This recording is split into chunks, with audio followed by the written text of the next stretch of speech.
देश और दुनिया के कोने कोने से आए हुए जो धर्म, अध्यात्म और मानव सेवाओं में विश्वास करते हैं, ऐसे श्रद्धालु श्रावक श्राविकाओं, बंधुओं और बहनों, अभी मैं बहुत लंबा समय आपका नहीं लूंगा।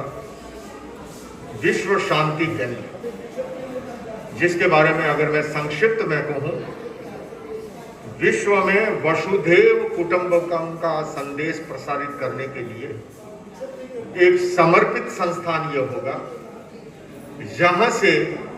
सर्वे भवन्तु सुखिनः, सर्वे सन्तु निरामया, सर्वे भद्राणि पश्यन्तु, मा कश्चित् दुःखभाग् भवेत्। दुनिया के लिए कोई देश बाजार हो सकता है, भारतीय संस्कृति में हर देश हमारा परिवार है। ये वसुधैव कुटुंबकम की जो अवधारणा भारतवर्ष की रही है, विश्व शांति केंद्र उसके लिए समर्पित होगा और सबके सुख के लिए, सबके स्वास्थ्य के लिए, सबके कल्याण के लिए एक समर्पित संस्थान रहेगा, जहां से भगवान महावीर का अहिंसा, शांति, सद्भावना का संदेश, जहां से महात्मा बुद्ध का करुणा का संदेश, जहां से मर्यादा पुरुषोत्तम श्री राम का अनुशासन, मर्यादा, संयम, न्याय का संदेश, वहां से योगीराज कृष्ण का कर्म श्रेष्ठ किए जा का संदेश, वहां से गुरु नानक देव जी का, या मैं यूं कह सकता हूं भारतीय संस्कृति के जितने महापुरुष हैं, स्वामी विवेकानंद हो या ऐसे और जितने भी महापुरुष हैं, उन सभी महापुरुषों का संदेश,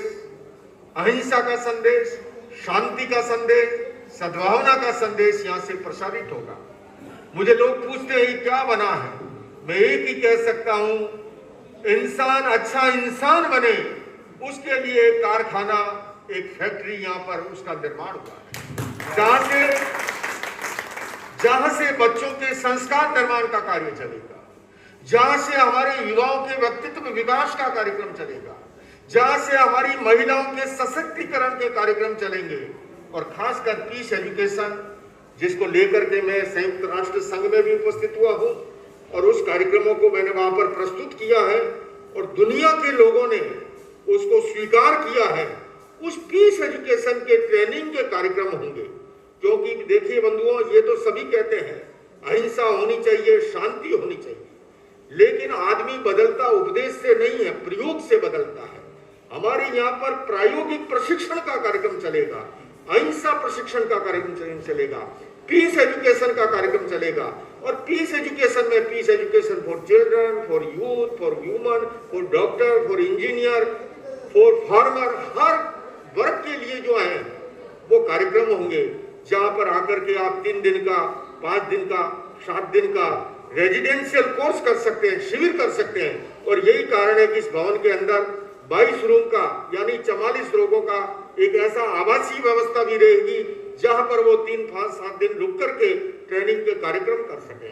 जहां पर बैठे हैं, ये मेडिटेशन, योगा या दैनिक प्रवचन के कार्यक्रमों के लिए हॉल है, इधर भजन चलेगा, तो आपकी श्रावक समाज ने चिंता की है उधर भोजन भी चले, भजन भी चले, भोजन भी चले, क्योंकि महापुरुषों ने ये भी कहा है कि भूखे भजन न होई गोपाला, ये कंठी, ये लो कंठी और ये लो पाला। तो भजन की भी चिंता की है, भोजन की भी चिंता की है। उसके सिवाय ऊपर जो है रिसेप्शन है, ऑफिस है, मीडिया हाउस है, कॉन्फ्रेंस रूम है, संत निवास है, गेस्ट हाउस है, और उसके बाद में एक ऑडिटोरियम है, जहां से इंटरनेशनल लेवल की जो कॉन्फ्रेंस हो सकती है। क्योंकि आपको पता है, मैं हालांकि सन 1961 में राजस्थान में जन्मा, 22 वर्ष की अवस्था में मैं दीक्षित हो गया 1983 में, और मुझे करीब करीब 41 वर्ष संयम जीवन में हो गए। 22 वर्षों तक मैंने पैदल पद यात्रा की देश भर के अंदर, और पिछले 22 वर्षों से जब से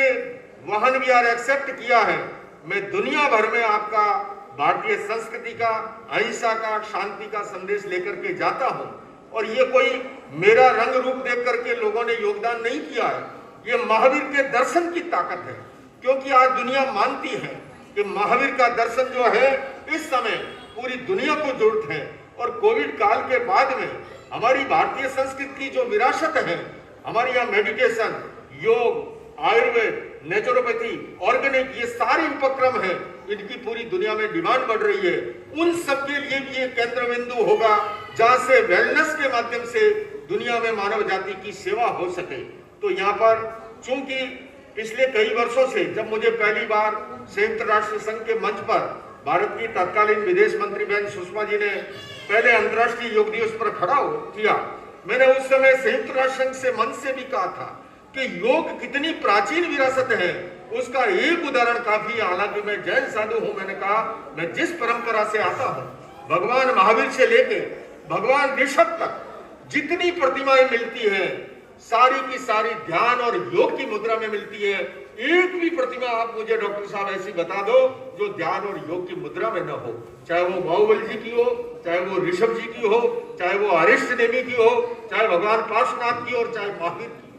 तो इतनी प्राचीन हमारी महान विरासत है, तो मुझे ये अवसर मिले हैं और इतना साइंटिफिक दर्शन है, इतना रिलेवेंट है, वो कितनी उपयोगिता मैं आपको बताऊं। ग्लोबल फ्रीडम एक संगठन है, वो ऑस्ट्रेलिया बेस है, यूएन के साथ बड़ा काम करता है। पीछे एक कॉन्फ्रेंस थी, सारे धर्मों के शीर्षस्थ धर्मगुरुओं को इन्वाइट किया, श्री रविशंकर भी आए थे, अकाल तख्त के हेड भी थे, चीफ इमाम भी थे, मैं जैन धर्म का प्रतिनिधित्व कर रहा था। वहां बात आई कि मॉडर्न सेलिब्रिटी के बारे में, वो लोग मॉडर्न सेलिब्रिटी पे, आधुनिक दास प्रथा के बारे में कार्य कर रहे हैं, इसके बारे में धर्मों ने क्या कहा। जब मेरा नंबर आया, मैंने कहा मैं जिस धर्म से आता हूं, आप तो आज चर्चा कर रहे हैं, 2600 वर्ष पूर्व इस धरती पर ऐसा महापुरुष हुआ था जिन्होंने एक दास कन्या को शिक्षित किया, दीक्षित किया और 36,000 साधियों का प्रमुख बनाया, और उनका नाम था मां सती चंद्रमाला जी। तो भगवान महावीर ने 2600 वर्ष पूर्व, पूरा ऑडियंस खड़ी हो गई, खड़े होकर के तालियों की गड़गड़ाहट से बोले 2600 वर्ष पूर्व ऐसा महापुरुष हुआ। मैं यूं इसलिए कहना चाहता हूं कि कितनी बड़ी ताकत है। ये अलग बात है, आज का जमाना प्रेजेंटेशन और पैकिंग का है ना, क्योंकि किसी भी चीज को अगर आप आधुनिक या भाषा में प्रस्तुत नहीं करेंगे, हमारी नई जनरेशन जिस भाषा में समझती है, विज्ञान जिस भाषा में समझता है। जापान में कॉन्फ्रेंस थी भूख और गरीबी के बारे में। इन वर्षों में ये जितने संगठन है, डॉक्टर साहब, United Nations, UNESCO, UNICEF, UNDP, World Bank, इन सब के ये समझ में आ गया कि भारत में अगर कोई बड़ा बदलाव लाना है, धर्म के माध्यम से आ सकता है। क्योंकि उन्होंने देखा भारत में प्रतिदिन लाखों करोड़ों लोग मंदिर, मस्जिद, चर्च, गुरुद्वारा, गिरजाघर आदि आदि जगह पे जा रहे हैं, और आपने देखा होगा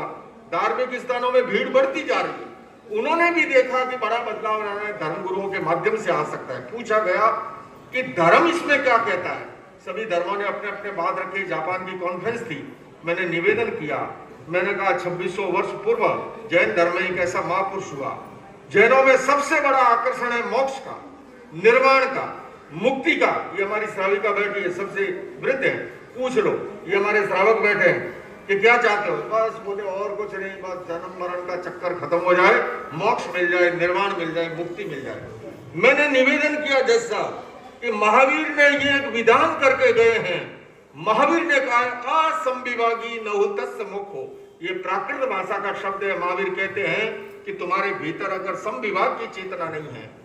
संविभाग का मतलब तुम अगर बांट करके खाना नहीं जानते हो, यानी कि तुम्हारा भाई अगर भूखा सोया है और तुम भरपेट खाते हो, तो तुम मुक्ति के अधिकारी नहीं हो, मोक्ष के दरवाजे तुम्हारे लिए बंद है। ऐसा महापुरुष